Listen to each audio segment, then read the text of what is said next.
ভুল করে শপিং মলে ঢুকে পড়েছিলাম, ঘাড় ধাক্কা দিয়ে বার করে দিল, কারণ পোশাকে ছিলাম ভিখারির মতন।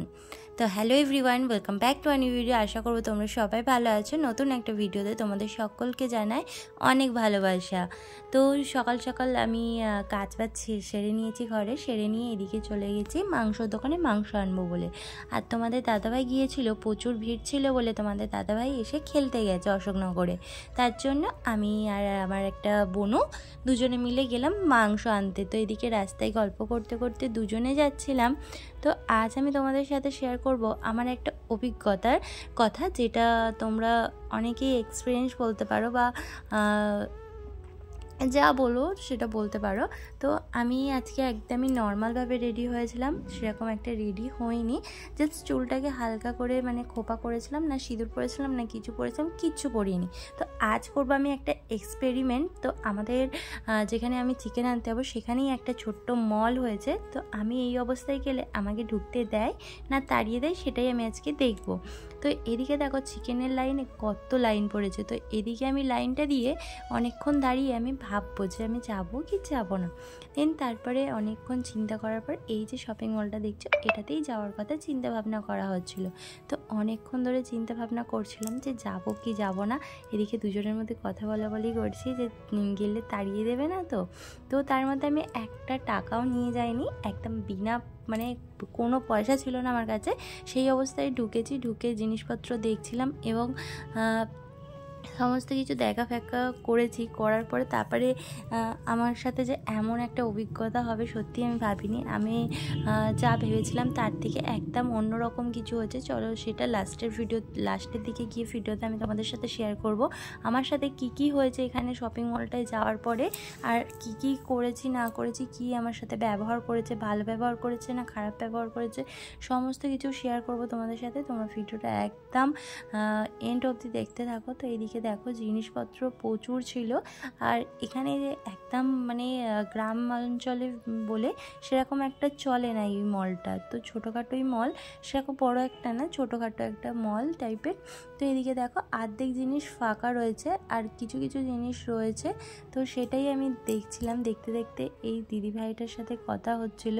তো দিদিভাইটা আমাকে কি বললো সেটাই আমি তোমাদের সাথে শেয়ার করব। তোমরা ভিডিওটা একদম লাস্ট অবধি দেখতে থাকো, তাহলে পুরো ভিডিওটা বুঝতে পেরে যাবে যে কি হয়েছে আমার সাথে। এরকম অভিজ্ঞতা আমি সত্যি কোনো দিন আমি করিনি। তো নেক্সট বারে আরও ভালো ভিডিও আনবো। তো এদিকে বাজার টাজার করে ঘরে চলে এসেছি। ঘরে এসে এদিকে রান্না বসাবো বলে সমস্ত জোগাড় ফোগাড় করবো, তাই আগে বাইরে জামা কাপড় ছেড়ে নিলাম। আর আজকের ফিল্টারটা দেখে তো বুঝতেই পারছি যে কার ফোনের ভিডিওটা করেছে। হ্যাঁ, আমার বরের ফোনে ভিডিও করেছি, যেহেতু অশোকনগরে খেলতে গেছে সেই জন্য আমার ফোনটা ওকে দিয়েছি, কারণ যাতে ভালো ভালো ফটো আর ভিডিও তুলতে পারে সেই জন্য ওকে দিয়েছি। আর ওর ফোনটা আমি ইউজ করছি। এবারে আমি ভেবেছি যে খারাপ ফোন হলেও তো কী হয়েছে, ক্যামেরা কোয়ালিটি তো খারাপ, তো কী হয়েছে, তোমরা তো আমাকে এইভাবেই দেখতে ভালোবাসো, তো যেরকম ভিডিও দেবো তোমরা সেরকমই দেখো। তার জন্য আর কোনো চিন্তাভাবনা না করে এই ফোন থেকেই ব্লগ করা আজকে চালু করে দিয়েছি। তো এদিকে দেখো মাংসটা নিয়ে এসেছি, আর আজকের আমার ক্যামেরাম্যান, চলো তার কথাটা শোনো তোমরা।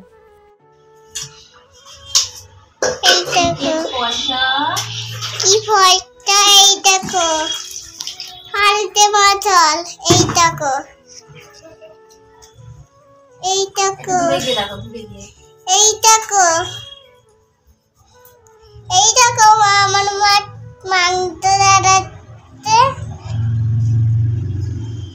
এই দেখো মাংস দাঁড়াচ্ছে, বাইরেটা একটু দেখে বাইরে এখনো অনেক রোদ উঠেছে, বাইরে এখনো রোদ উঠেছে এখনো।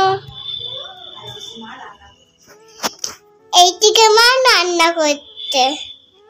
হ্যালো বন্ধুরা, আমি এখন চিকেন বানাবো, তাই চিকেনের মাংসগুলো ধুয়ে নিচ্ছি। ঠিক আছে, এখন চিকেনগুলো ধুয়ে করছি, দেখা যাচ্ছে? হ্যাঁ, ক্যামেরা চলছে তো? হ্যাঁ এই দেখো চলছে, দেখতে আমার ছোট্ট ক্যামেরাম্যানের কথাগুলো তো তোমরা শুনলেই, কিন্তু মাংসটা ঘরে ধুয়ে পোষাচ্ছিল না, কেন জানি না আমার ভালোই লাগছিল না। তাই আমি ওটা নিয়ে চলে গেলাম কলতলাতে গিয়ে ভালো করে ধোবো। তো এখানেও আমার মেয়ে ক্যামেরা করে দিচ্ছে, তাই ওকেই বলতে যাচ্ছিলাম যে আস্তে আস্তে দেখে আয়, না তো পড়ে গেলে এক ছাড়তে এক বিপদ এসে পড়বে। তাই এদিকে আমি নিয়ে চলে আসলাম, আর ও আমার সাথে বক করেই যাচ্ছে। যতক্ষণ কাজ করছিলাম আমার সাথে গল্প করছিল, আমার ক্যামেরা ধরে দিয়েছে। আর আমার মেয়ে অনেক শান্তশিষ্ট, আবার অনেক দুষ্টু, মানে দুটো মিলিয়ে চুলিয়েই রয়েছে। দেন তারপরে এখানে মাংস ধুয়ে নিয়ে আর বেশি না দেরি করে আমি রান্নাটা বসিয়ে দেবো, কারণ মাম্মাম খাবে। তারপর আমার বাড়িতে দিদিভাইদের নেমন্তন্ন করেছিলাম, দিদিভাই বোনু ছেলে সবাই আসবে, তো তাদের জন্য রান্না করতে হবে তাড়াতাড়ি। আর বাচ্চা মানুষদের 1টা থেকে 2টোর মধ্যে খেতে তো দিতেই হবে, সেই জন্য তাড়াতাড়ি করে আরও করবো। আর যেই এক্সপিরিয়েন্সটা তোমাদের সাথে শেয়ার করবো বলছিলাম, তো চলো বেশি না কথা বলে ওটা শেয়ার করা যাক। তো এইদিকে আমি যে মলটাতে গিয়েছিলাম, সেই মলটাতে গিয়ে আমি ভেবেছিলাম হয়তো আমি ওরকম নোংরাভাবে গিয়েছি বা ভিখারি অবস্থায় গিয়েছি, আমাকে তাড়িয়ে দেবে রীতিমতো, আর তাড়িয়ে দেবে আমি এটাই ভেবেছিলাম, কিন্তু ওনারা ওরকম কিছুই করেনি। আমি যখন বললাম যে আমি আসতে পারি, মলটায় ঢোকার আগে আমি যে সামনে বসেছিল রিসেপশনেরটা তাকে জিজ্ঞাসা করলাম, সে বললো যে হ্যাঁ আসতে পারেন।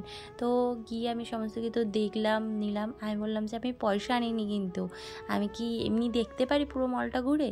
বলছে হ্যাঁ তুমি দেখতে পারো, কোনো অসুবিধা নেই, তুমি ঘুরে দেখো, তোমার না নিলেও তুমি দেখো ঘুরে। বেশ ব্যবহারটা আমার এতটা ভালো লাগলো, কি বলবো তোমাদের, খুবই ভালো ব্যবহার। যে মানে মানুষের মধ্যে কোনো ভেদাভেদ করে না, যে জিনিস নিলেই আসতে হবে, না নিলে আসতে হবে না, এমন কোনো ব্যাপার নেই। যে কেউ গিয়ে জিনিস দেখতে পারে, তার পছন্দ হলে নেবে, না পছন্দ হলে না নেবে। তো ওনার ব্যবহার দেখে আমি অনেক কিছু শপিং করেছি, সেগুলো আর তোমাদের সাথে শেয়ার করলাম না।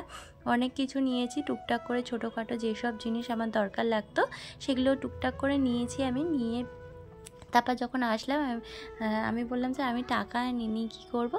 তারপরে ওরা বলে কোনো ব্যাপার না।